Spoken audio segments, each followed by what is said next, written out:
In this video, I'm going to show you how to use Tradovate for futures. Now, the first thing you want to do, you want to go to trader.tradovate.com, and then you're going to have to sign into your account. So in case you don't have an account yet, of course, you'll have to open one, or you can just go ahead and create a demo one to actually start trading with a demo account where you can get the hang of it for 14 days.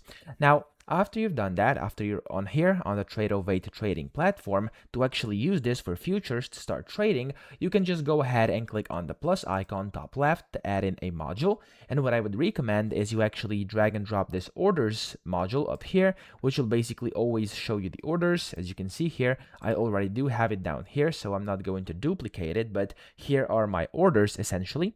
And then whenever you actually have this, you can then go ahead and put on some charts and whatever you want to actually start trading futures. So here, click on charts. You can drag and drop it up here. Let's just go ahead and remove this. There we go. You're going to have to search for your instrument. I'm going to go ahead and go for a GCV5, and I'm going to use the previous settings.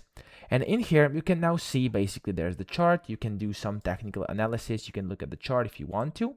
And then up here at the very top, you can then go ahead and buy or sell market, or buy bid or sell ask. Okay, so you can do a bunch of different things, and you can just fulfill the orders that way.